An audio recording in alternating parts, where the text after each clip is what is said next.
Le doyen et un professeur de la faculté de droit ont été mis en examen, jeudi, après que des hommes cagoulés ont frappé des étudiants pour les expulser d'un amphithéâtre, la semaine précédente. France Info a cherché à comprendre pourquoi cette université a sombré dans la violence en l'espace d'une soirée. Je me prends un premier coup de morceau de palette en bois juste derrière la tête, souffle Alexis, 23 ans, frêle étudiant à l'université Paul Valéry de Montpellier, héros. Après ce premier coup qui le sonne, il se retourne, je vois un homme en cagoule, je le regarde, je recule, et je prends un deuxième coup de palette, j'ai eu une énorme bosse. Cette nuit du jeudi 22 au vendredi 23 mars. Un groupe d'une dizaine d'hommes cagoulés tabasse à coups de poing et de planches des étudiants mobilisés contre la réforme de l'accès à l'université. Dans l'amphithéâtre de la faculté de droit, 3 personnes sont hospitalisées, 9 plaintes sont déposées et l'université est fermée administrativement jusqu'au 3 avril, jeudi 29 mars. Le doyen, Philippe Pétel, et un professeur de la fac de droit, Jean-Luc Coronel de Boissaison, ont été mis en examen. Une semaine après les faits, la tension reste forte dans le centre-ville. Beaucoup se demandent comment cette fac, jugée très calme et sans histoire par les professeurs et les élèves, a pu devenir le théâtre d'une véritable expédition punitive, qui a choqué, au-delà de Montpellier.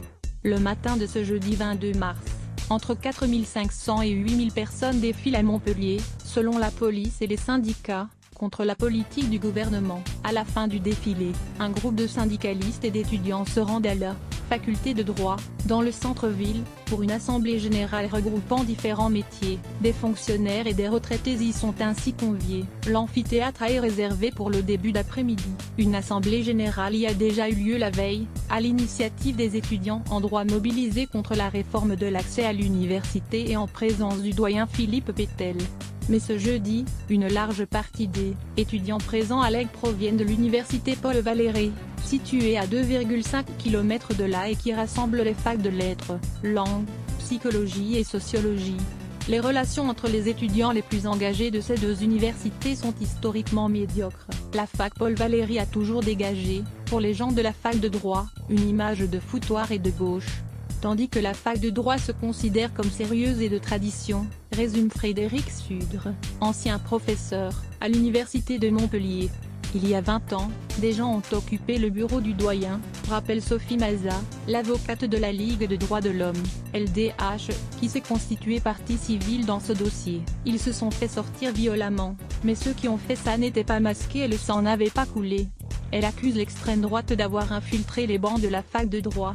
La différence, c'est que, maintenant, l'extrême droite peut s'exprimer facilement dans la fac et utiliser des méthodes de fascistes qui entrent de manière coordonnée, cagoulés, armés de bâtons, avec des clous, pour faire régner la violence, en frappant des étudiants. Sophie Maza, avocate de l'ALDA Info. Cette ancienne étudiante de la faculté n'a pas de peine à désigner des coupables, dans son viseur, certains membres du corps professoral qui entretiennent, selon elle, des liens étroits avec des mouvements d'extrême droite.